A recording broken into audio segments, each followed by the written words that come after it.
Welcome to Stranger Things in the 1980s. My name is Vince Locke. I am your host.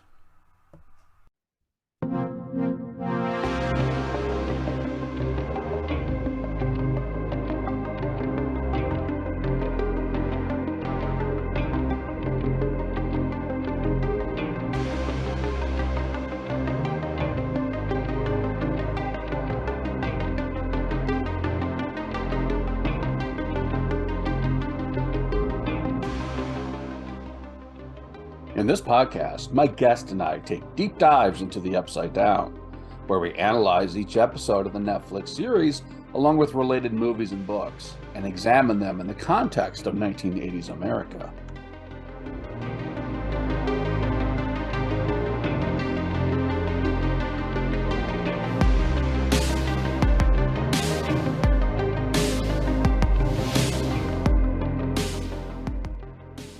In today's episode, the Szilagyis are back to talk about Ghostbusters and the 1984 election.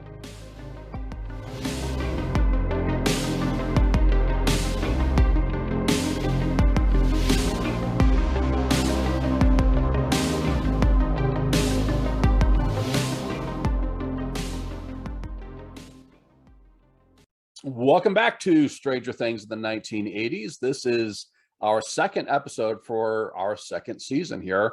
And this week we're talking about two things, which are the 1984 election and Ghostbusters. And once again, I'm joined by my friends and colleagues, Jason and Chrissy. Do you guys want to introduce yourselves again or what? It's up to you. I think pretty much the audience knows who you are by now. Just in case. Just in case. My name is Jason Szilagyis. I'm a history professor at Delta College. Love Ghostbusters. Got some stories about watching it when it first came out that I'm glad to be able to share. Awesome. All right. And this voice you're hearing is Chrissy Szilagyis, also who teaches at Delta, also who teaches history, and listen to our podcast, History with the Szilagyis. Yes. Woohoo. Like and subscribe. Yes. So once you're done with this podcast, don't stop this one. Yeah. Put it in the queue. Yeah. Absolutely. So guys, let's talk a little bit about politics and the 1984 election. That was kind of crazy. Yeah. You kind of have to start with the Carter administration to really get into this. Sounds like going back a long time, but for historians like us, 8 years, that's not that much. Right. So Carter is elected in 76. His election is very obviously a backlash against Nixon and Watergate, and so the Republicans in general. Right. And especially the Gerald Ford administration, because a lot of people forget that Gerald Ford was never elected to be president. Or vice president. Or vice president, right. He was appointed after, and I always get the name wrong, Spiro Agnew. I'm not sure how it's pronounced. Spiro, yeah. As far as I know. Right. So, of course, he was Nixon's first vice president who resigned, and then Ford was appointed to be the next vice president, and then Nixon resigned. So Ford just kind of failed his way upward. Yes, that's a good way to put it. That's a way to put it. A very good way to put it. And then pardon Nixon and established precedent for what we're dealing with now. But that's another issue. Yeah. So it is related, though. It's all connected. It is. So okay, so you have Carter come in, and Carter is an institutionalist. He is not terribly different from a lot of the Democrats of the day, and at that time that meant he was not terribly different from a lot of the Republicans of the day. The party split was not as drastic as it is now.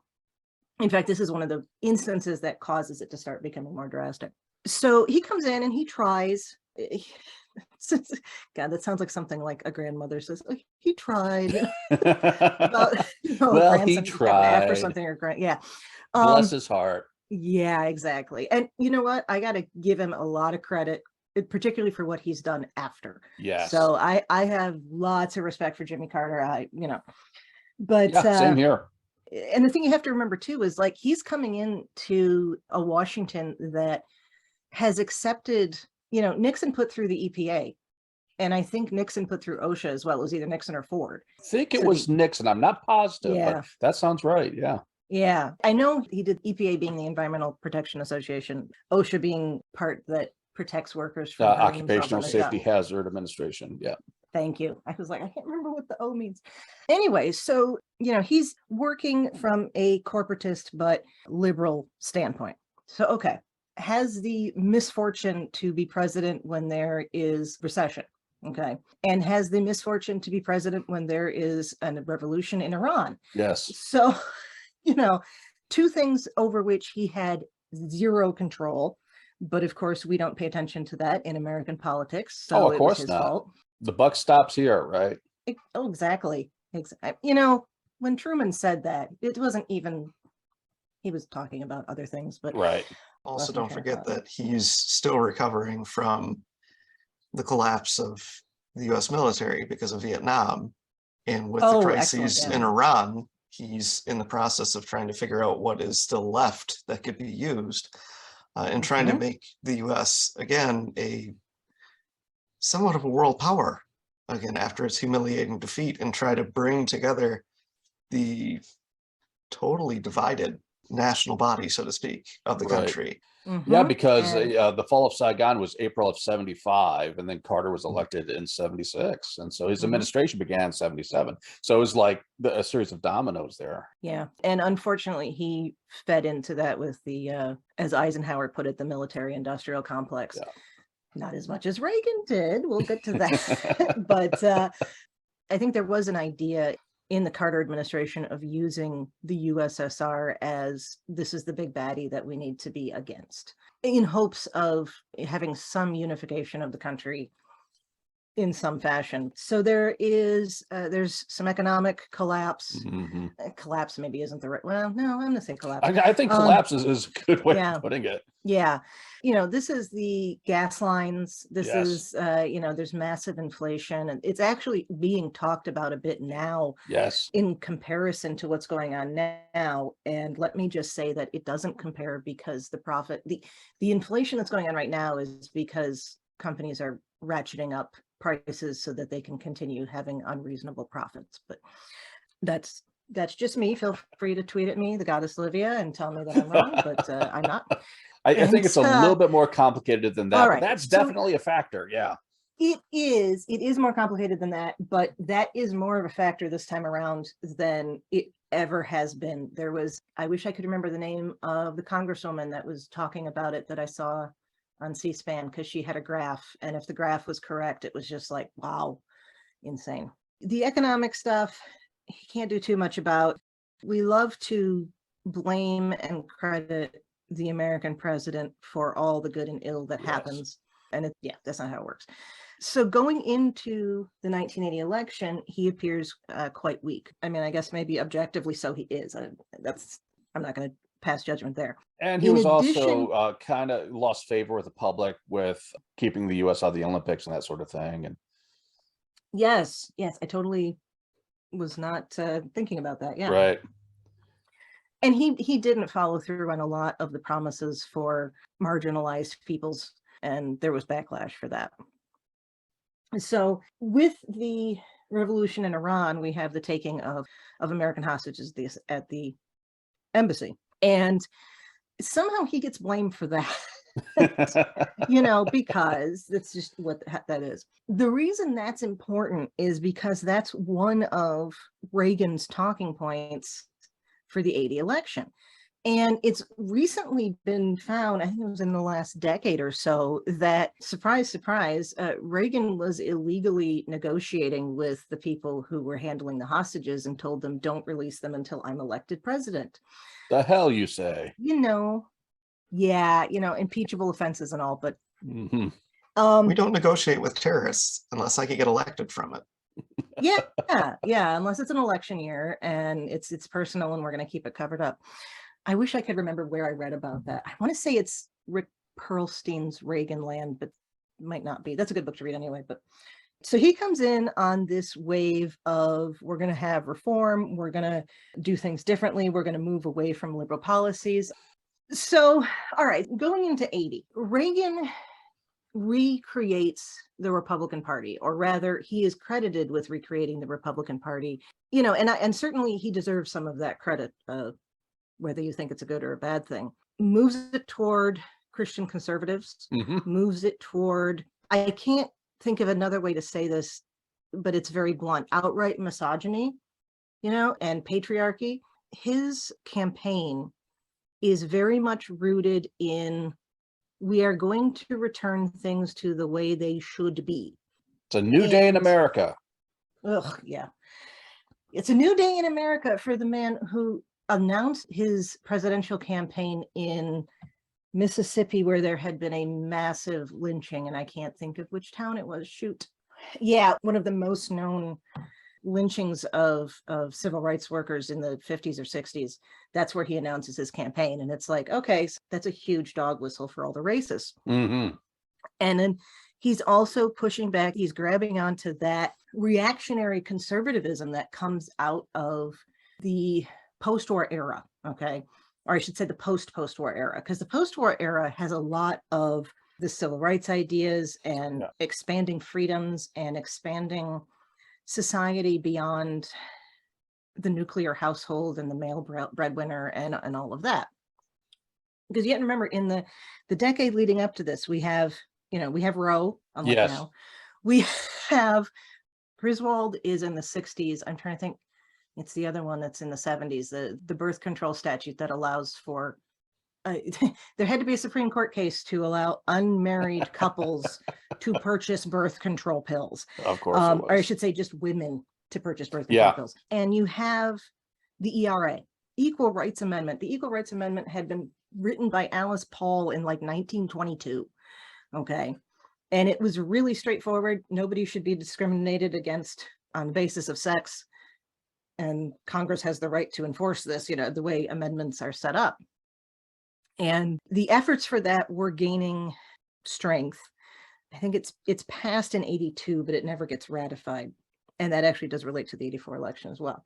So you have this, it's a reactionary movement, and it is very much directed at the people who don't understand the hippies, and they don't understand why do women need to be able to work for the same amount of money, and why do Black people have to be in the same place as I am, and I hope that never gets clipped. It's rooted in, and it's rooted in, why do the gays have to make themselves known and things like that. And a huge part of that is anti-abortion and that Christian conservatism. And prior to this, prior to Reagan, abortion was it wasn't not an issue, of course, because the Supreme Court case and Roe and all of that, but it wasn't an issue that was identified with a party. And it was not an issue that was identified as one that you should be single issue voting on. But he makes it, his team does that. And he rides this landslide in. I did find the city you're talking about, Philadelphia, Mississippi. Yes, thank you. Philadelphia, Mississippi. Yeah. Yeah, big old dog whistle. Right. So Reagan comes into the White House and he starts deregulating things, and he famously rips the solar panels off the White House because for some reason that makes us effeminate. He stops, his administration stops the shift to using metric like the rest of the damn world. He cuts massively the welfare programs that were literally keeping people alive and that were keeping people healthy and keeping people cared for. And somehow, I say somehow, this happens to coincide with economic recovery, having nothing to do with what he's doing. It just was, the fuel prices dropped again and OPEC stopped, preventing oil from getting to us, and the other issues that the inflation slowed down and all of that. But of course, that makes it look like Reagan did it. Right. So, yay, Reagan, right? So this is what he's running on when we get to 84. He's stepping into that election basically saying, I fixed everything or almost everything. And what I haven't fixed yet is, we'll fix it next term. And he's up against Walter Mondale and Geraldine Ferraro. Geraldine Ferraro is the first woman to be nominated by a major party for the vice presidency. She's also the first Catholic to be nominated by a major party for the vice presidency. I did not know that. I didn't know that either until I was digging into this. Last night I reread Howard Zinn's chapter in People's History on the Reagan-Bush era. So if I sound a little bit revolutionary, thank you, Dr. Zinn. And Mondale, just so people who may not be aware, Mondale was Carter's former vice president. Yes, good point. Their platform is basically ratification of the ERA, expansion of generalized civil rights for people in general, women, African Americans. I don't think anything about expansion of rights for the LGBT community comes in here.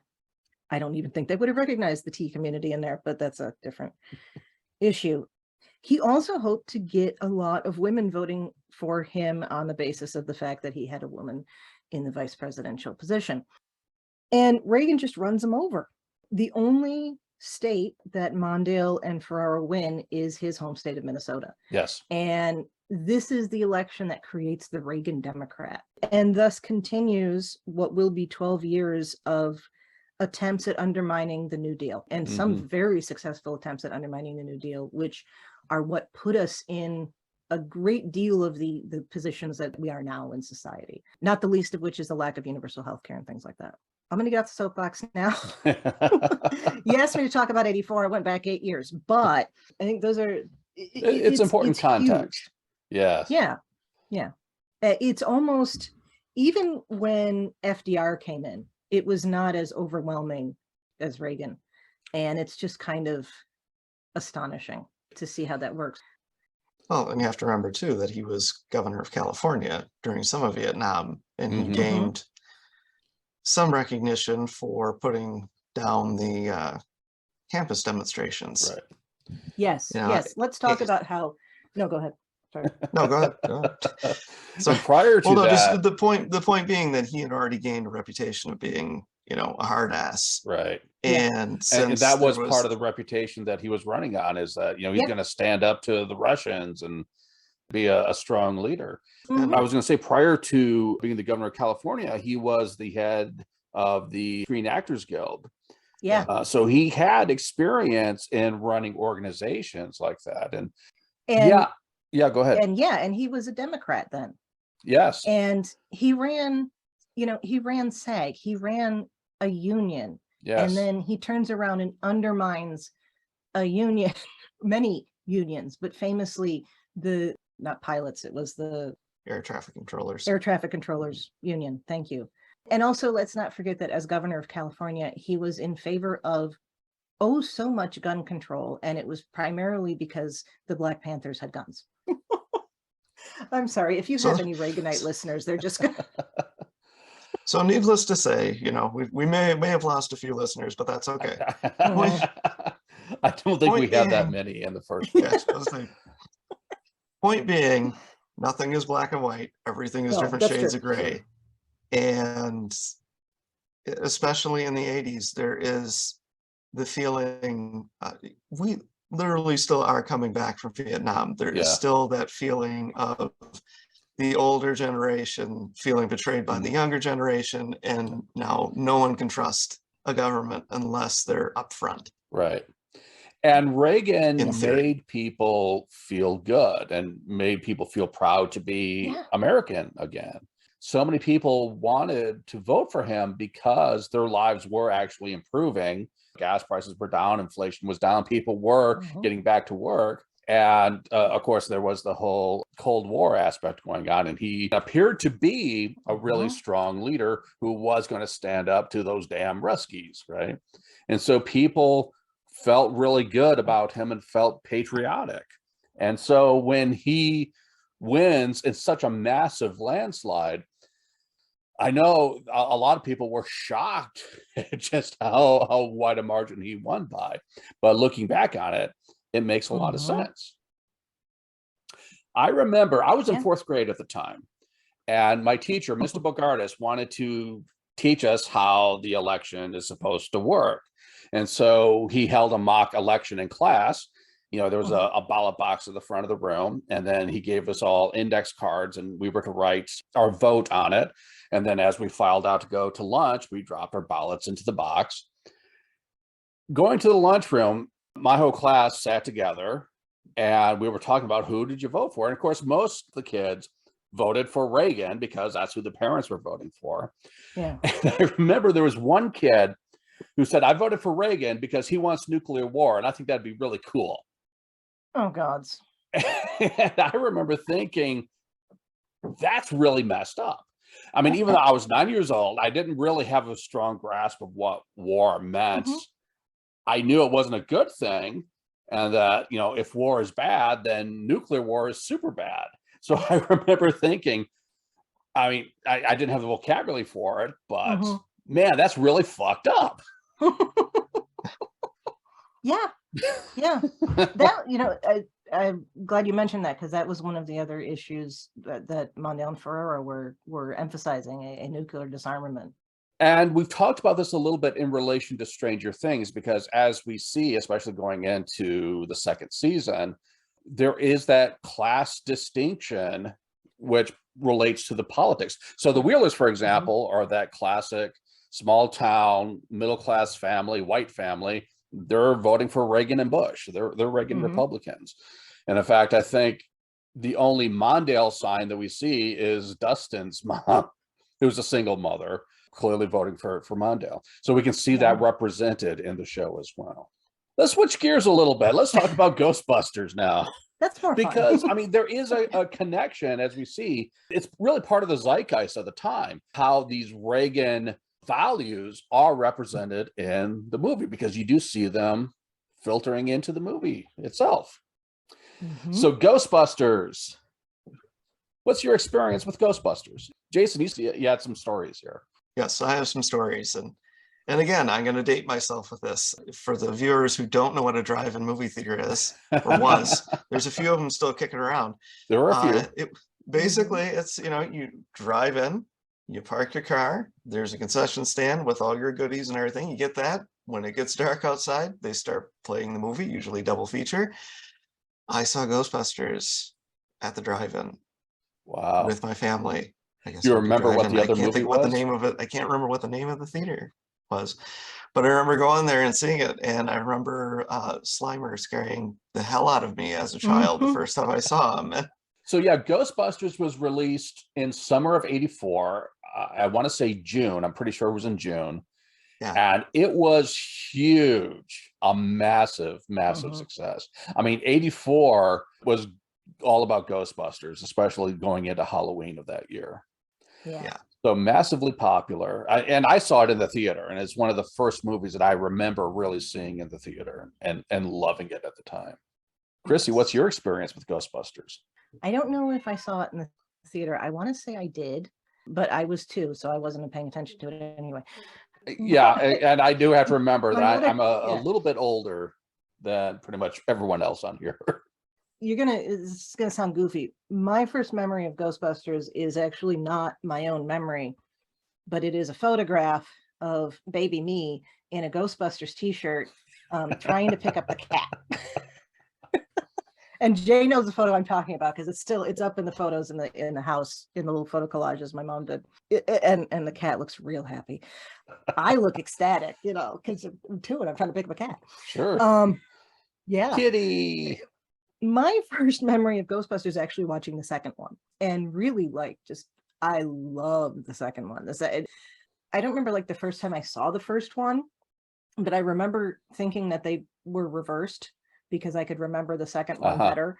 And it was just making the rounds of the TV channels kind of thing. It wasn't like it was something I was watching a lot, but the pink slime coming out of the sink, and that really, that stuck in my head. And then later, of course, seeing the first one and actually having a chance to remember it, and watching the cartoon as well. I have distinct memories of that. Yes. And we'll get into that, because there are a couple legal issues that arise out of the movie. But interesting. All right. Yeah. And one in relation to the cartoon. I was listening to someone else's podcast where they talked about Ghostbusters, and showing it to their kids for the first time and how scared the kids were. And I was wondering, I don't remember the movie being that scary when I saw it, but that's my question to you. Is it really a scary movie? Because it's really more, I mean, it's horror comedy, but it leans more into the comedy than the horror. I don't remember being scared by it, but I don't know. You know, the second one is a little less, it was less intense. Yeah. You know, he's trying to steal a baby. Right. And oh God, that scene with the baby out on the ledge. Yeah. Ugh. But for the most part, I think it was just like, oh, this is a movie. You know, I don't remember being terribly scared by it. Right. I certainly remember seeing episodes of X-Files years later that were more likely to give me nightmares. Oh yeah. But, I will agree with that. Oh yeah. I think in the beginning, the first ghost they encounter in the library, when it morphs into that monstrous image, I can see that jump scare as being scary. Well, I remember watching the commentary when it was I can't remember, it was the 30th anniversary for Ghostbusters when it came out, but they had talked about how Dan Aykroyd had originally wanted to make it darker. He wanted to make it scarier, but he couldn't get the studios to accept that version of it, so they toned it down quite a bit. But with the horror elements, I mean, more of it, like you said, it's more comic relief because you have the tension building up to it, because your expectation of what it should be is worse than it actually is. Yeah, I think it's quite effective in the way that it uses sound and even visual effects at the time. Yeah, it does create that mood, that atmosphere. But I mean, I've seen much scarier movies than that. Oh yeah, very much so. Yeah. So yeah, I think maybe if you're not prepared for it, it might be more scary than you might expect. Yeah. But like I said, in '84, it was such a huge movie. Everyone kind of knew what you were in for going in to see it. So yeah, and the majority of the cast were, of course, comedians, SNL, right? Yeah. So it's like you already knew who they were, so you had an idea of what you could expect them, playing off each other.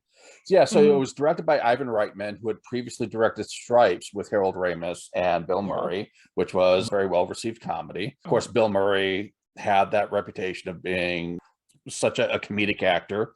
Harold Ramis was more known, I think, for being a writer and director himself than as an actor. But then you have Dan Aykroyd, who was an SNL alum. The character of Winston was supposed to have been played by Eddie Murphy and was written for Eddie Murphy. And you can tell that just looking at or listening to the dialogue, that's very much an Eddie Murphy kind of voice. I think Ernie Hudson does a wonderful job with the character. And in fact, Winston has become my favorite character in the movie now. Back in the day, it was all about Peter Venkman. He was the most popular character. He was kind of the protagonist of the film. And he was certainly the most popular character. But for me personally, Winston is the one I gravitate to now. The depth of the story that got cut out for him is so good. It's unfortunate that it was cut out, because the whole thing of him being an ex-Marine and not being able to find work. I mean, to say, oh, if there's a steady paycheck in it, I'll believe anything. Well, that's funny. But if you have the background, it's funny, but it's also, it's poignant. So I really... And he's the everyman in that movie. Yes. He's not a PhD. He's not, supposed to be, trained in parapsychology or anything like that. He is literally kind of like anyone else normal going into that situation, and all of a sudden finding out that the world is not exactly what you thought it was going to be, or that, it is totally different. And one of the things I think is really brilliant is it's Winston who kind of solves the mystery of what's actually happening, because he doesn't have that intellectual educational background. He's coming at it from a more spiritual religion, Christian background. He realizes this is Armageddon, right? This is like the book of Revelations. And that puts them on the track to realize, okay, there's something that's been in the works here for quite a while. There is something bigger happening. Yeah, I think that was that conversation between him and Dan Aykroyd in Ecto 1 as they're driving through, and it's just the two of them. That one does definitely make your hair stand up. It does. There's no comedy involved in it. And it is actually laying out the stakes of what is happening. And then it's kind of like, all of a sudden, we need to turn on some music because it got too heavy. Mhm. And I think that's such a brilliant scene because the tone shifts quite dramatically and it becomes almost more of a drama from that point Yeah. on in the story. And that Yeah. really drives the climax and the resolution. I feel like that's one of the few glimpses we get to what the original story was. And I think we see that in Afterlife. Yes. The seriousness of it, because of what was going on in Egon's head, Hmm. knowing after the fact. I know a lot of people didn't like what that movie did, but I thought it was really good. I Anyway. loved it. Oh, But so we'll Yeah. we'll come back to that. yes, I'm getting ahead. So yeah, I mean, really the first half of the movie is all about the comedy and the gags. There is some tension with what's going on with Dana's character, Mhm. but yeah, it's primarily played for laughs, and it's not until you get to that turning point with Winston and Ray that it starts to take on a lot more depth, I think. Yeah. Because up to What- that point, it just seems like they're catching these ghosts, but it's more for fun. I Mhm. mean, it's a job for them, but there's other than being hurt personally, there's nothing beyond, there's no danger beyond that Right. for anyone. Well, Right. it's like goofy little poltergeists and the ghost in the hotel and like Slimer. Yeah.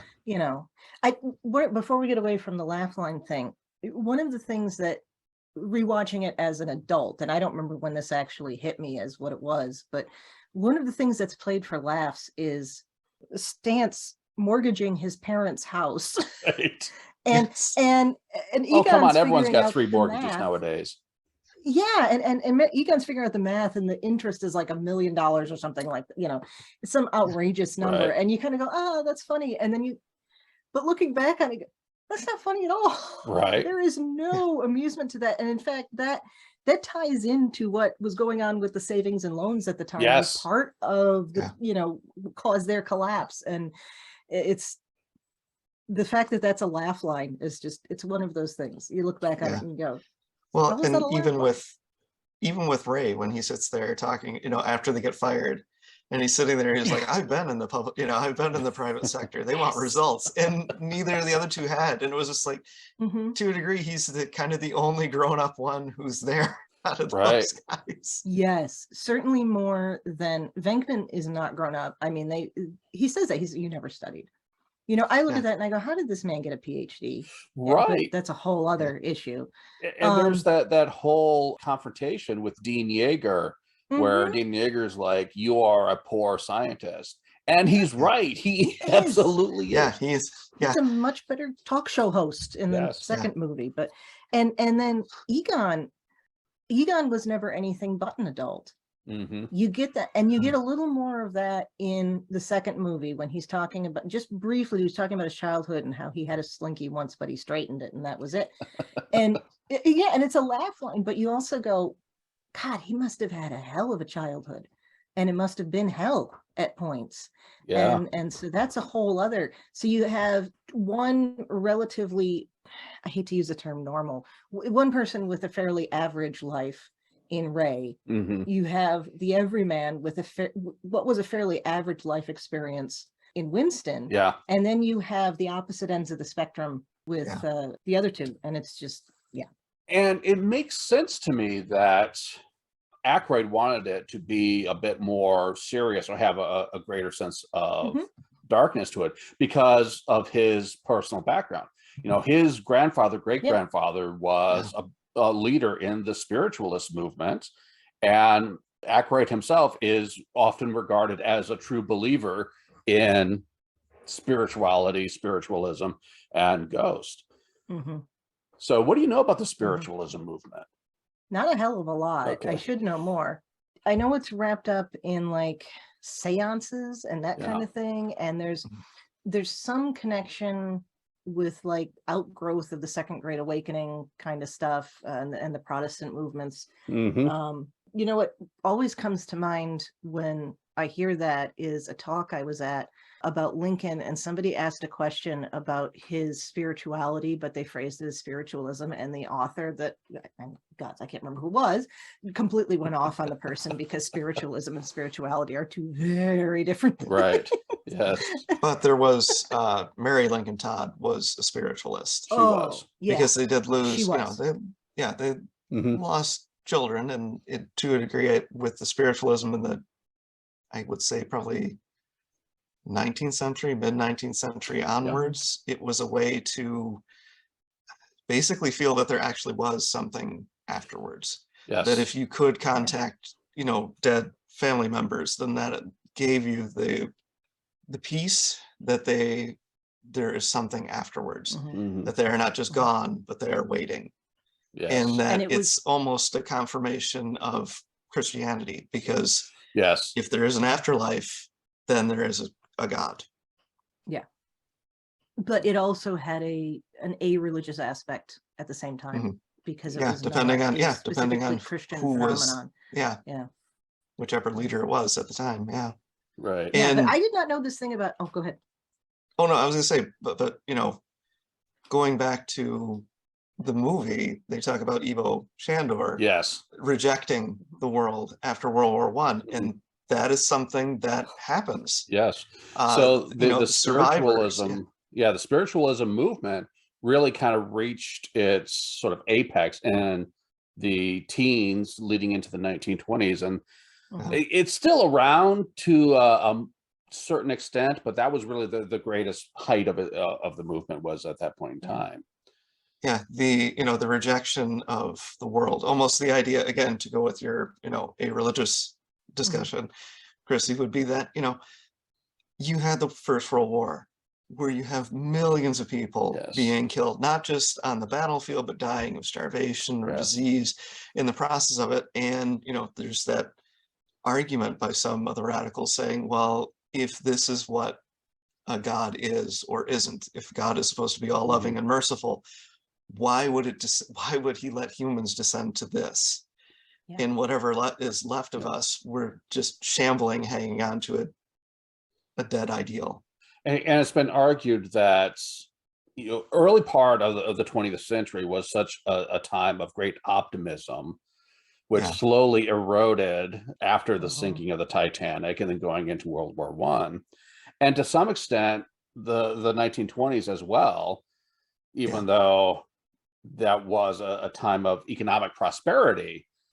It was still a time of sort of rampant crime and lawlessness, or perceived lawlessness as well. And a lot of that was the reaction to World War One. The idea of Jay Gatsby, I'm in a party now because we don't know what the world is, and everything is shit anyway, so we might as well just drink ourselves to death. And then you add prohibition of that in the United States, and it's like, no. Why? And keep in mind too, like, this is an era of, there is a sense of optimism and hopefulness at the turn of the century and into that first decade or so, but it's very limited, because it is the same era of some of what's deemed the nadir of race relations in this country. This is the era of the height of Jim Crow. And so it's like there is this super opposite, and we tend not to think about that. We tend to be oriented toward things were getting better, and then there was World War One, and but then actually things got better in the States after World War One, because we were feeding Europe because they couldn't, didn't have the soil to feed themselves. But at the same time, a lot of those people that are producing those crops are sharecroppers who are on the verge of starvation themselves. So, not to step on your point, I was just no, I think that confirms the point, because as they say in the movie, Ivo Shandor was so disgusted by humanity that he created the cult of Gozer worshippers in order to bring about an apocalypse, because he felt that humans were so corrupt and so sick at that point in time that it had to be wiped away. And that is an interesting dichotomy, because when they're in prison, they're talking about how it's Old Testament. In this case, it's, if you want to go with the Judeo-Christian God, it is not Yahweh that is deciding this. It is a human deciding to get an older God, an elder God, if we will, and use that as the means of wiping out this reality. So that raises the issue of, eldritch or cosmic horror, which I want to come back to. But before we get to that, it's worth noting that Gozer doesn't show up in the 1920s. Gozer doesn't show up until 1984. Yes. What are we to make of that? Is the world of the 1980s worse than the 1920s? Is humanity more corrupt? That's a good question. That is a very good question. And That's I a think that ponder. plays along very well with that theme, that we had been discussing before, that society is on the outside, it looks whole and it looks like it's growing and it looks like it's pure, but at the same time, there's such this underside Yes. to it, this dark heart that no one wants to express or talk about. You have, the pushback against, women's lib Yes. and African Americans actually gaining the right to have civil rights and the vote and equal rights for jobs. You have so much turmoil in the world at that time. You have the Iranian Revolution, you have the Iran-Iraq War, you have the war in Afghanistan, you have Central America tearing itself apart. Yes. You have the US and the Soviet Union at odds with each other. And the US profiting from all of it. Yes. It's on both sides. Yeah, and that idea of, we talked about it in the previous one when we were talking about, Reaganomics, the idea that greed is good. And this is the me decade, right? Yes. And even with the Ghostbusters, they're not doing it out of altruicity. They're not doing it because they're doing it nicely to help everybody. They're doing it to make money. Exactly. And when at the scene in the hotel where Egon is holding up his fingers to indicate how much, each individual part of this operation cost, was just $5,000. That's outrageous. I won't pay it. Yeah, I won't pay it. And he goes, okay, we could just let it back in. Again, that idea that, okay, this is the best for you, but not for us. Right. Yeah. So, and it's been argued that this is a movie about small business owners, and we can definitely see the principles of Reaganomics at play in this movie. In many ways, this is a conservative movie. Yes. That is like the reverse of what we got with Poltergeist just a couple of years before. Yeah. So ironic considering the cast of both of those. Right. Yeah. So the political opinions of the cast of both of those. Right. Right.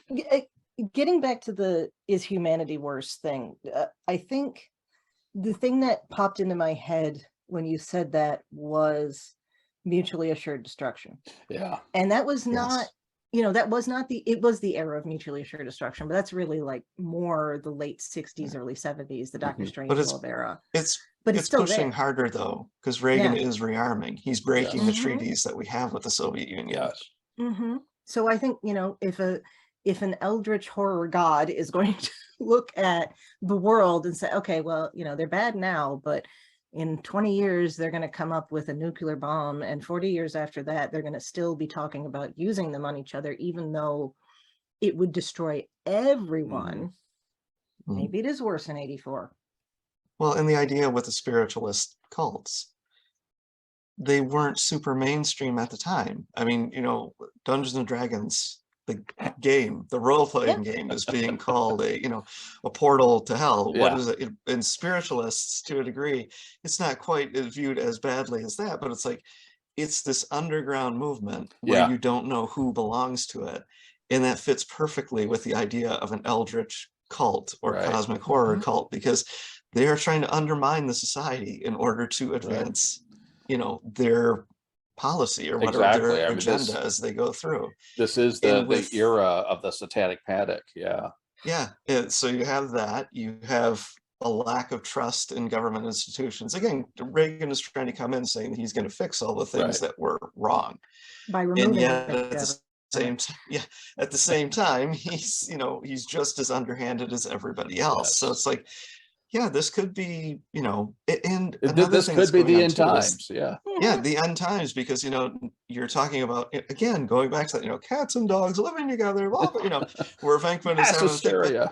But he goes to the mayor and he says, if we're wrong, we get thrown in jail, and what does it matter? But if we're right, you have You would have saved the millions lives of these- millions of registered voters. Yeah. Yeah, which means, not only do you have a potential to be mayor again, Uh-huh. your ass can be president Right. because you saved everything. Yes. Mario Cuomo, bringing Mhm. back to the 84 election, because one of the people that Mondale considered as a running mate was Mario Cuomo, and that mayor is supposed to be a little bit of Mario Cuomo. Right. So, Yeah. saying nothing about his son on CNN. It's a different issue entirely. It's all connected. It's all coming back. So let's talk a little bit about that eldritch cosmic horror element to the story. So, I mean, this is really something, the genre or subgenre of cosmic horror was really popularized by H.P. Lovecraft. Yes. And the idea in the that, 20s and 30s. And, yes, the idea In that that era. there were these beings, these elder gods who had been pushed out of our reality and are always trying to find a way to come back or be brought back, and that there are cultists who are trying to do that. That is very much underlying the sort of the backstory of Ghostbusters here with, Ivo Shandor. Yeah. And the thing that was, that kind of comes out of Lovecraft, the cosmic horror part, with these elder gods, they don't care about people. To them, we're nothing more than insects. Yes. And they are just trying to come back and take what is theirs. Yes. And the people who are helping them are just tools. But beyond that, the universe doesn't care about humanity. Exactly. And usually when it's a human who is not in this cult finds out what is happening, it usually shatters their sanity, because, having that idea that, we have built this image, this ideology that humans are made in God's image. Well, if there's an elder god that doesn't care, all of a sudden humanity's worth, whether on a cosmic scale or a individual scale, suddenly no longer matters. Yes. And part of the idea of the elder god is that they're so alien that they cannot be comprehended by us mere mortals. Yeah. Ghosts are supposed to be Sumerian, right? Or there's a mention of a Sumerian god involved in all this. Yeah. And it does, there is a feel to that kind of eldritch horror of Gilgamesh. Yes. Of that inevitability of death, and there is nothing else, and you don't even bother trying, because the snakes can eat the plants. So I was gonna say, with the Sumerian gods and goddesses, you're bargaining with them. There is no, they do not care about humans, other than that humans are there to provide worship and work for them. And beyond that, it is not, again, the Judeo-Christian God that is, with each person. In this case, the old Mesopotamian gods are, you are here, and if you do not obey, you're destroyed. Yes. Because according to the Babylonian creation myth, humanity was created in order to be servants to the gods. Yes. After a civil war between the gods, the older ones and the younger ones over who would do what, and it was just so destructive that they decided to call a ceasefire. They end up choosing one of the gods to sacrifice, and they use that god's blood and mud in order to craft the first man and woman. Exactly. And then it evens out the relationship between the lesser and greater gods and creates this servant creature. And even Gozer says that, are you a god? Or are you, you're a servant. You're a sub creature. It's built into that, you're not worth talking to unless you're at least a god. And even then, where do you fall in? Where do you fall in compared to Gozer? So looking at some of the themes of the movie, we've talked a little bit about the classism and class conflict and class distinction. Related to that is a hatred or distrust of authority. So where do you see that represented in the movie? Almost immediately when Peter Venkman is getting talked down to by the dean. And even when, Ray comes in and he's like, we need the camera. There's something spectacular happening at the library. And he's like, come back in a half hour. I mean, Venkman, now that you look at it, as an older, more mature person, he is a predator in that university. He is so misogynistic. Yes.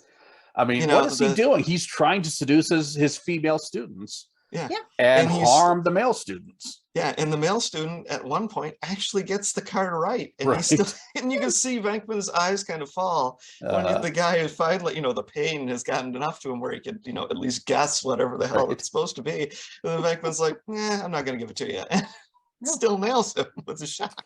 And the student asks, what are you trying to prove here? And Venkman says, I'm looking at the effects of negative reinforcement on psychic ability, and it seems to be having an effect.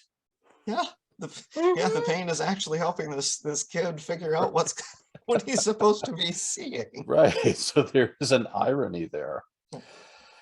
But yeah, Venkman, like I said, at the time was the main character. He was the character everyone liked. But yeah.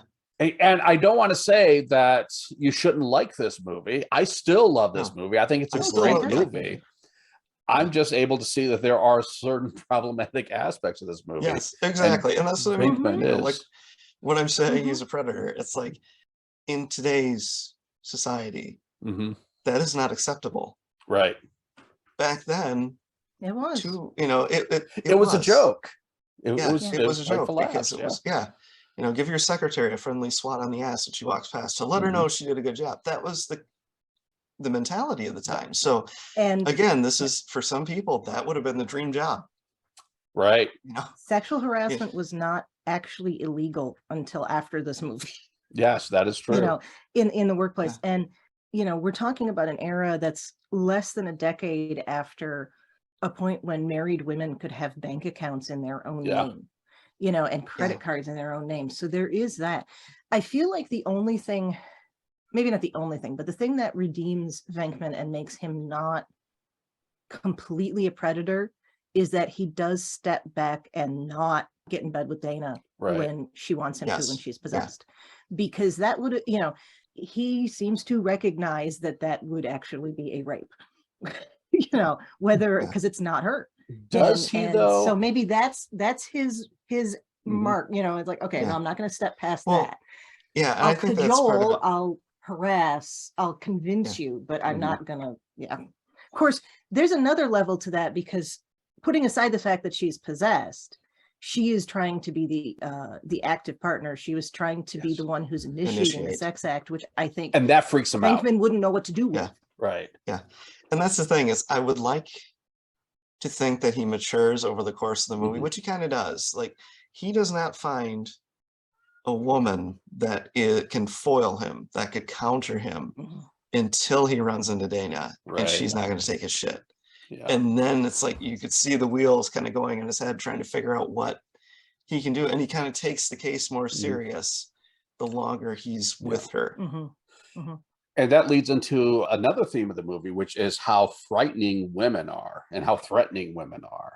And like I said earlier, this is in many ways the flip side of Poltergeist, whereas Poltergeist was all about the strength of women and their ability to fix the screw ups that men are responsible for. This is all about women being threatening and men have to fix the problems that they're responsible for.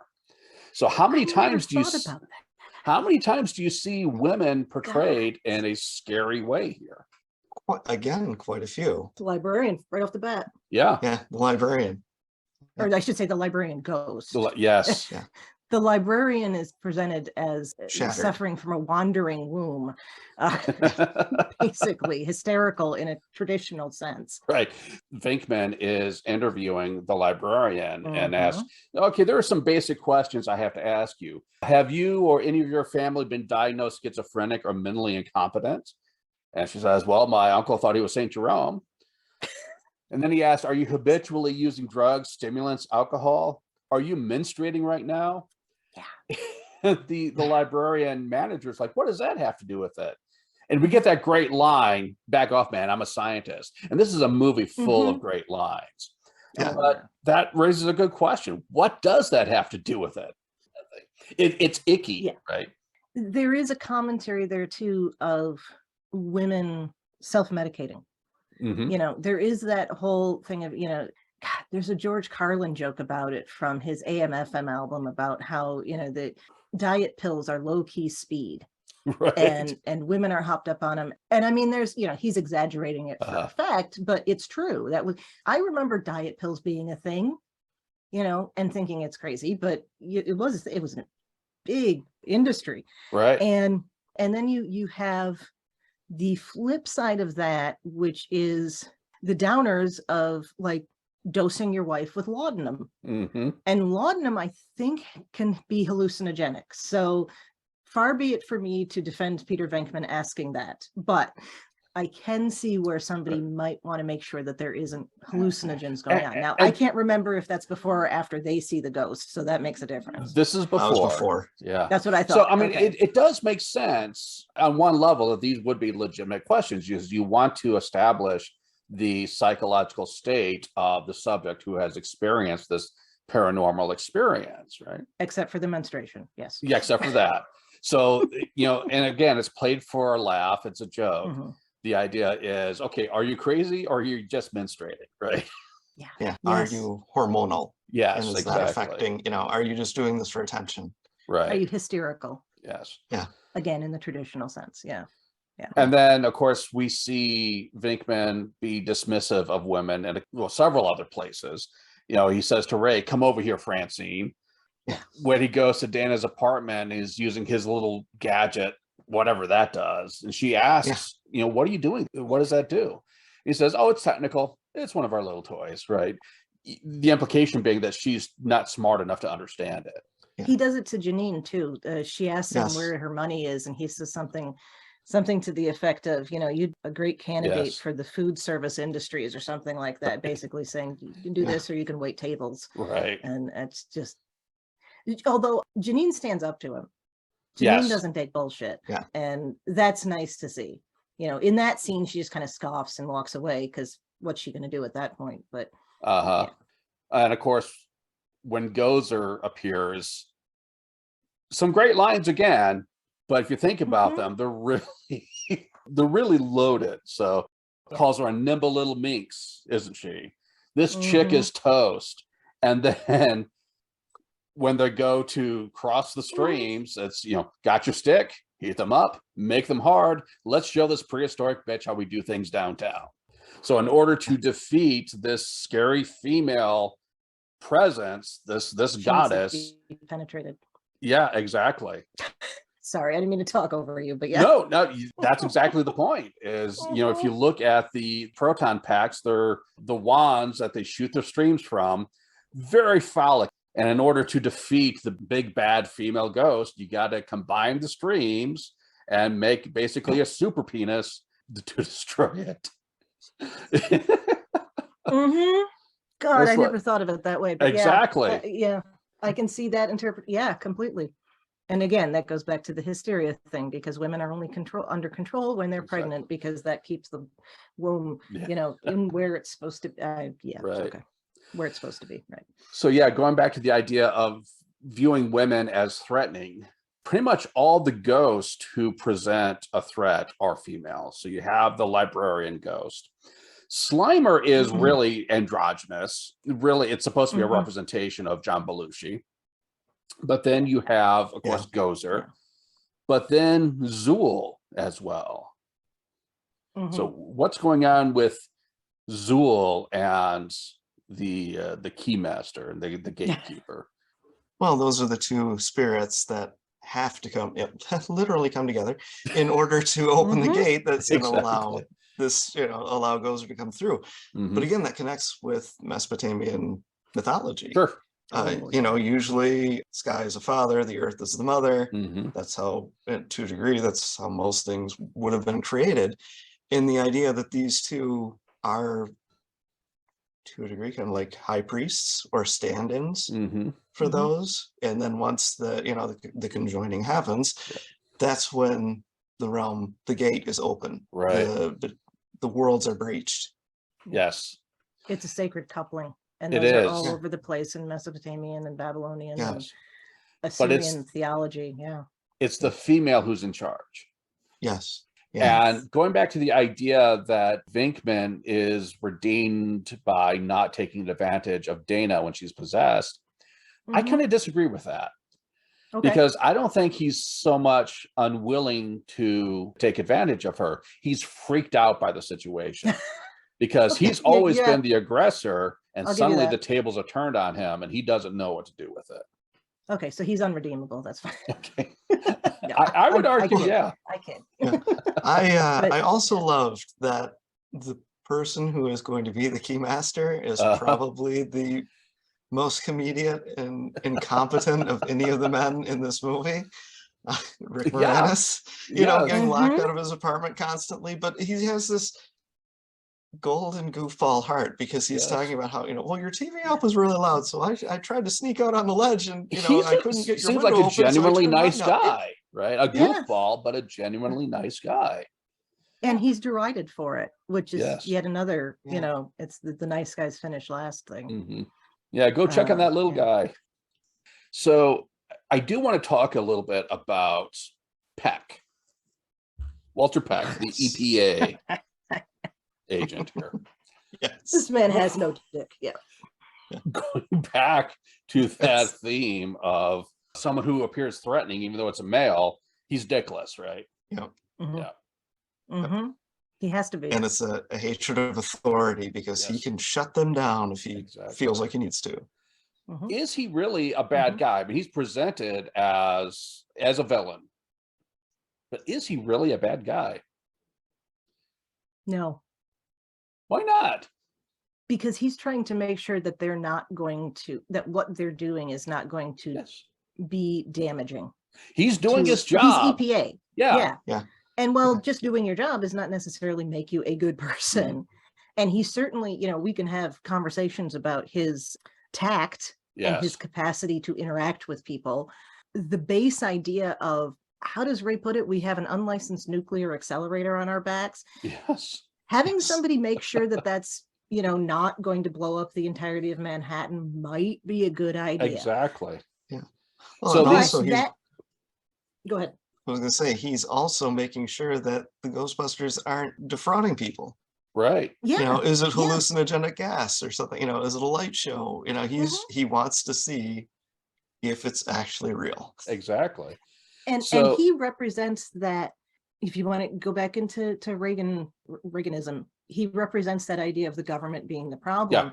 And there is this libertarianism to what the Ghostbusters are Yes. doing, and we can do what we want. Mhm. We don't need to have regulation, and we don't need to have, you know, the government breathing down our necks. Right. This and, you know, government all that regulators shit. just getting in the way of these Yeah. hardworking small business owners trying to make a living. Who are mostly white. Yes. Just to, you know, not put too fine a point on it. But I think it's worth noting that the authority figures here, both Peck and Dean Yeager, they're Mhm. both in the right. Yeah. Yeah. What they're saying is right and true.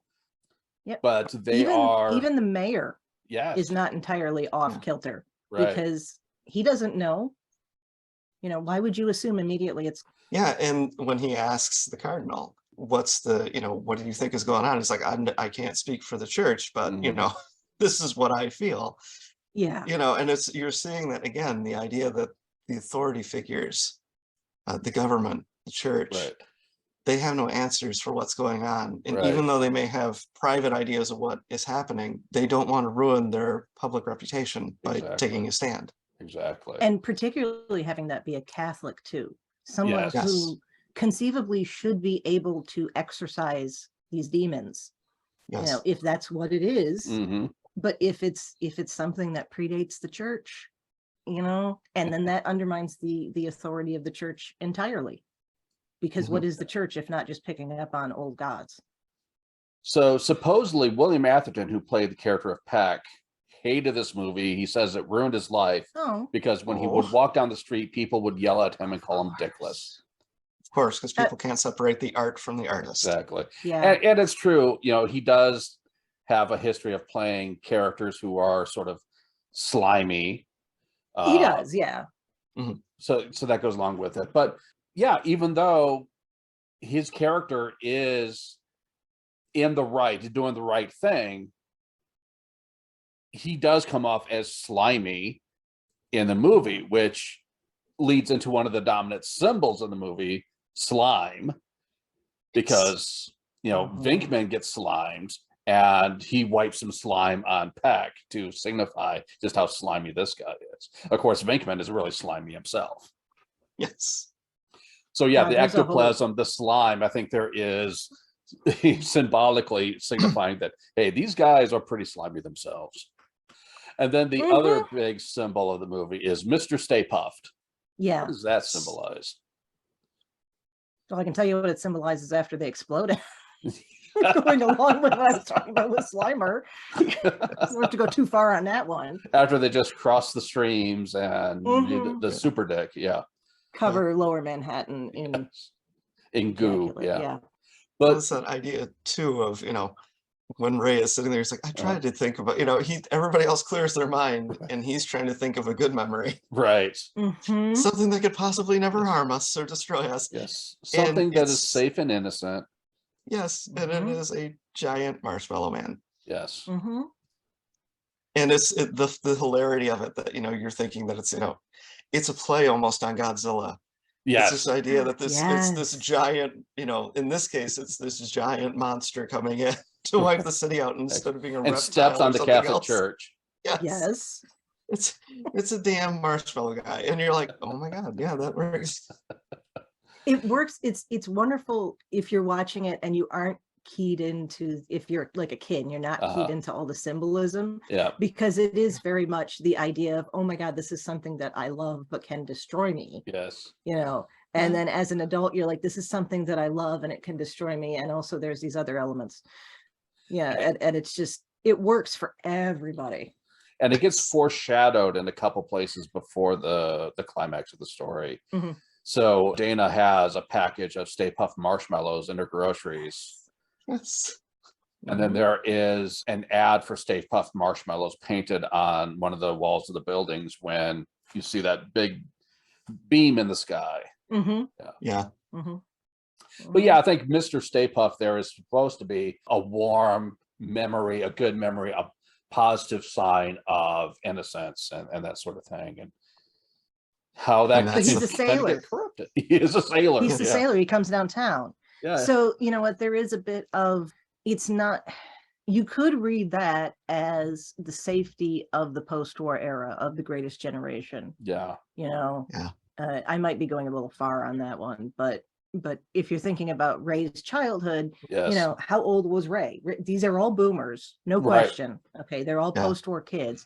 So there is a lionization of that Greatest Generation, and part of them were in the Navy, and that's Yeah, and the joke that Venkman says, he's just like, he's a sailor, he's going downtown, we get this guy laid, we're all set. And it's yeah. Again, objectifying women.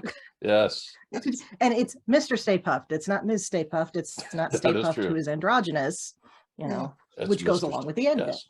And then at that point, it's funny too, because that's when Egon, Venkman's trying to figure, he's like, okay, Ray's gone by. Ray has gone bye-bye. Ray's gone bye-bye. Reliable when it comes to understanding the supernatural is here. And he's like, I'm terrified beyond, and he's so deadpan. He's like, I'm terrified beyond all rational thought. And that's when they know, like, we are screwed. We have to figure out something.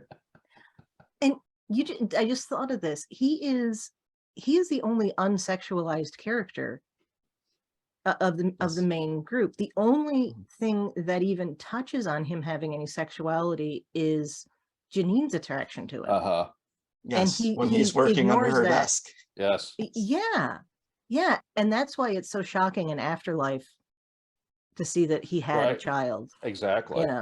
One of the interesting things with this movie is that it works on so many different levels. It's horror, it's comedy. There is actually a lot of drama tied into it. And there's the feeling that the world is not exactly what we think it is. Right. And, we've adopted this idea that, we've advanced and we've gone so far, and there's not much mystery in anymore in the rational world. And yet in this movie, they are confronted with an entirely different side. Yes. And something that for the most part, people are not prepared for. And the things that they would have taken for granted that, if there's a God, it's this friendly, loving God. and we're confronted by the fact that there are cults in the 20th century that are trying to bring about an apocalypse using predecessor gods, Yes. things that in theory are dead or gone, and they are coming back, and the god that's supposed to protect you is not stepping in Right. to stop it. And get And stepped that's a on. yeah. And that's a Yeah. masculine god being undermined by a feminine god. Yes. Yeah. That's some scary shit, man. Yeah. Yeah. It is. But And for it being a goofball movie, there is a lot of stuff thrown in there. I mean, they Yes. throw in mythology and spiritualism Yes. and social commentary, and it works very well. And I really kind of wish we could have seen what the darker version of this movie would have been. And it still holds up as it is. Yeah. Yeah, it does. Even recognizing like, oh, okay, that's a little slimy and that's very Mhm. 80s that they're acting that way. Right. You can Yeah. still, it works just as well. Yes. And I know we've talked about this before. When I taught this course, it was the 35th anniversary of the first Mhm. release of Ghostbusters. And it was released back in the theaters for one day. Mm-hmm. And it was in the theater near the university. And I gave my students a chance at extra credit. If they went to see the movie in the theater and brought me the ticket stub, they could get some extra credit. And only 2 people did it. And that And blows they my didn't even have mind. to write anything. Just the Exactly. ticket stub. Just the ticket So- stub. Yeah. That blows my mind. So 2 final questions about the movie. First, how does it connect to Stranger Things? But also, what's the movie's legacy? So first of all, how does it connect to Stranger Things? I assume you mean beyond the obvious that they're all dressed up as them. Yes. So yeah, season 2 is Halloween of '84. Ghostbusters was huge Halloween of '84. They're dressed up as the Ghostbusters. And those were rocking costumes. Yes, those are pretty impressive. Yeah. Those were good. The connection that there is another side to nature that we don't see. Yes. And the people who are affected by it, it is very difficult for them to come back into what would be considered normalcy. Yeah. Mhm. Because when you have something that extraordinary happen to you, how can you not look at everything as a skeptic, or not necessarily a skeptic, but looking at it as, how can I trust what had come before? Yes. The So there trauma is as a that lens. distrust. Yeah, the trauma. Yeah. Yeah. And distrust of governments as well, Oh, which yeah. was thematic for the whole decade, really. There is that eldritch cosmic horror aspect that Yes. there is this other side Mhm. where there are these creatures trying to come through and trying to harm us. Yeah. Yeah. And there's no negotiating with them. There's no trying to get them to stop. It is just, they're constantly coming at you and they will not stop. Yes. It's almost, not almost, there is an opposite element in terms of the gendered roles though, because it is a female, a girl who at the end of season 1 is able to make the thing Yes. disappear. And I never got a sense that that those creatures were supposed to be gendered in any way. But Right. I mean, you can take the Georgia O'Keeffe element and feminize them for that, but I don't read that on that at all. But also everybody's afraid of 11 too. Yes. So there is, it's Yeah. both the fear and the strength of women. Yes. Other connections that leap out at you? Not that I can think of. Offhand, I can't think of anything, but I know when I go back and rewatch these episodes, I'm like, oh, okay, there's another connection. There's another connection. Yes, the minute we hang up here and Yes. the words on the stairs, the mot d'escalier. Think Yes. of how to respond after you've left. Yes. Yes. Yes. What's the other question? Forgive. What is the legacy of Ghostbusters? Now, I did mention earlier that there were a couple legal controversies associated with the Oh movie. yeah. Yeah. Part of it is the cartoon, because this was a franchise. It did spawn one sequel, one direct sequel, and then there was a cartoon. There was the 2016 movie, which I'm not sure what to call. It's not a sequel. It's not Ghostbusters really. 2016. What's that? Do you ever read the comics The Ghostbusters comics? I've read a couple. Okay. They treated it as a separate timeline. Okay. There was a whole comic series where you had the guys from the original movies, the women from Ghostbusters 2016, the real Ghostbusters, and I think the Extreme Ghostbusters was the other cartoon. Yeah. So you had all of these different, and you could differentiate them because they all looked, different, right? And it was all just alternate realities, kind of like Star Trek. That makes sense. I liked that explanation. Yeah. I like that. And the 2016 movie was controversial in its own way because, oh my God, it's all women playing these roles. Oh my God. This movie PhDs. Sucks. Right. Which actually, after this conversation and seeing how emphasized the fear of women is in the first one, that just makes me feel more like it was. Yeah. I really liked the idea of having the all-female cast. But when I saw the movie, I thought it was entertaining. I enjoyed it. I felt it didn't have the depth of the original, which that was lacking because it didn't have that spiritualism aspect to it that the original had. I think they missed an opportunity there. But I wanted to see how it would be depicted from the other side of having an all-female team, especially since gender was such an important part of this original movie. I liked that idea. And then, of course, we got Afterlife, which I loved. I thought it was such a beautiful way of rebooting the franchise. But yeah, the cartoon. So the original cartoon, there was a Saturday morning cartoon called The Real Ghostbusters. Do you know why it was called The Real Ghostbusters? Oh, they had to differentiate it. I remember hearing about this. They couldn't just call it Ghostbusters because of copyright issues. Exactly. Yeah. So there was a children's TV show, a live action TV show in the 70s called Ghostbusters. And they had to negotiate to get the rights to use the name Ghostbusters, which they did. But what happened was it turned out they only had the rights to use the name for movies, not for TV shows. And so based on the popularity and success of this original movie, the copyright holders from that old 70s show decided to reboot it as a weekday afternoon cartoon, which they called Ghostbusters.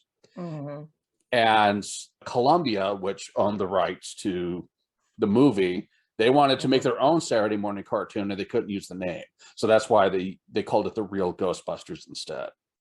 And it's the real Ghostbusters too. Exactly. Not just some other type of Ghostbusters. Yeah. It's not those other Ghostbusters. We're the real Ghostbusters. Exactly. And it was a really good cartoon. I liked it. Yeah. And then there was the controversy about the song. Are you familiar with this? The one from the original movie? Ray Parker Jr.'s Ghostbusters theme. I remember hearing, okay, so this is going to be funny. I think I heard it where they were talking about it on XM radio on the 80s station. But he wrote it in like a day and a half, and it was supposed to be somebody else who had done it, and they brought him in at the last minute or something. Yeah. Something like that. The producers or someone associated, a studio executive, I don't know exactly who, went to Ray Parker Jr. and gave him a copy of the Huey Lewis song, I Want a New Drug, and said, we want a song for our movie that sounds like this. And so he gave him a song that sounds just like that. Really copied the song, the chords, the key, the song structure. If you play them side by side, Ghostbusters is nearly identical to I Want a New Drug. Wow. Oops. And so they were not oops, that's what they asked for. Exactly. I know. So Ray Parker Jr. was sued for plagiarism, and it was settled out of court. Part of the settlement was there was a non-disclosure agreement on both parties that they could never talk about it. And then just a few years ago, Huey Lewis gave an interview in which he talked about what happened with that court case and with that song. So Ray Parker Jr. sued him and won that lawsuit. Violating the NDA. Yeah. Exactly. But yeah, I mean, that's terrible and hilarious. Yeah. It is. But I mean, the Ghostbusters song was a huge hit in its own right. But yeah, if you play it next to I Want a New Drug, it's virtually identical. I did not know about that. All I knew was the whole thing where he supposedly locked himself in a hotel room and wrote it in a day and a half or something like that. But which I think it's easier to do when you don't have to write the music. exactly, you're just copying it, right? Right, And, you want Change I the that. lyrics think a little bit. I think it's hilarious that he gave them exactly what they wanted and got in trouble. Yeah. for it. Yeah, Yeah. No wonder students do it, damn it. exactly. Yeah, no kidding. Okay. So Ghostbusters anything else that we haven't touched on that you want to talk about in Ghostbusters? I don't know. No, I can't think of anything else. I think we've Because covered we have it really taken this well. up, down, and sideways. So Yes. yeah. Yeah, I was gonna say we covered this one, and the second season of Stranger Things is, at least the first few episodes, it really is kind of a love letter to Ghostbusters. Yes, very much Yeah. so. And I just want to reiterate the point that this is a really good movie. Yes, there are problematic aspects to it, but it's still really good. I still really love it. And so I hope I don't dissuade anyone from not seeing it or not liking it, because it is a I was gonna classic say, for a reason. exact same thing. It's like, again, you can pick out what you see as wrong in any movie, in any Yes. context. But with this one, it is a fun idea that, Yes. here are these guys who are kicked out of the university and have to figure out how to survive.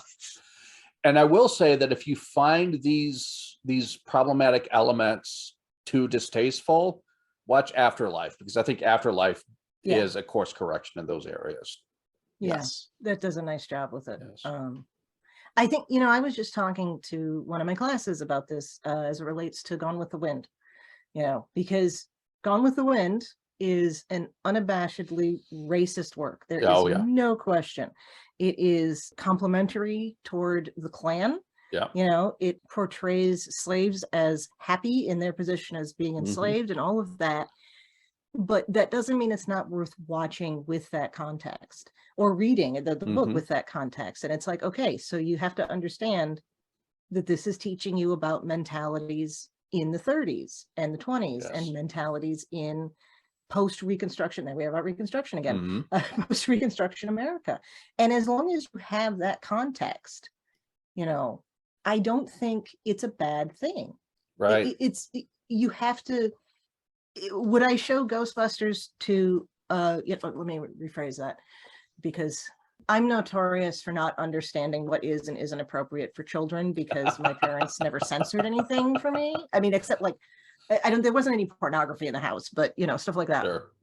But like I remember seeing my mother was watching Silence of the Lambs and I was in the room. It wasn't like, oh, don't watch. I wasn't really watching it anyway. So would I not show a kid Ghostbusters? No, I don't have a problem with that. Would I correct them if they start acting like Venkman? Yes. And explain like Mhm. this was okay 40 years ago. It's not now.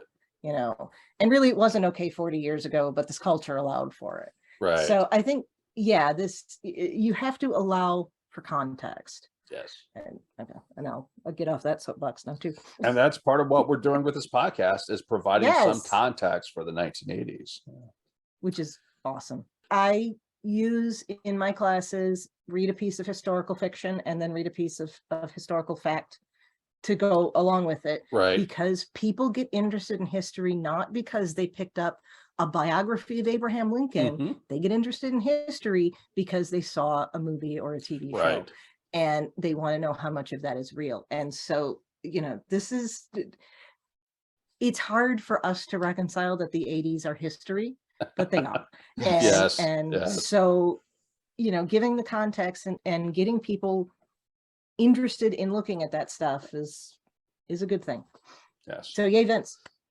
And we were there so we can provide Exactly. a first person perspective. Okay. Yeah. Exactly.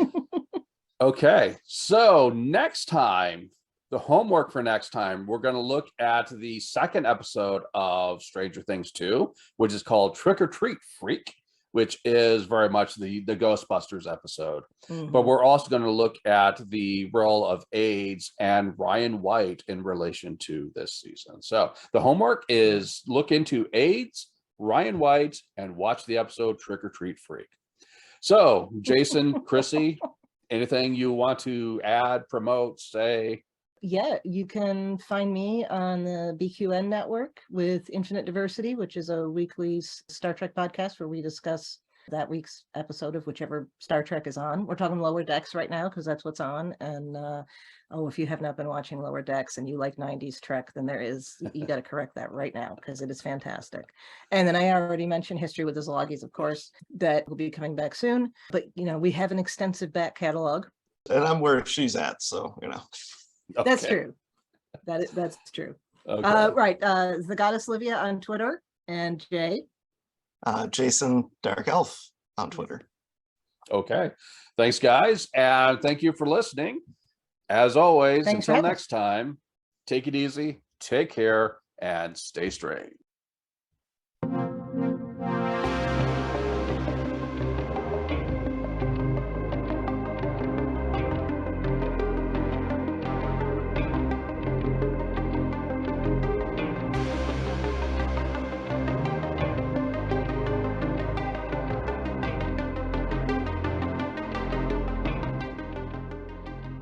Stranger Things in the 1980s is produced by dreadpirateproductions. Cover art is by Sherry Archer. The theme music is Cobalt by Alex Bloxham, used under licensed from Filmstro. Send questions or topic suggestions to dreadpirateproductions@gmail.com.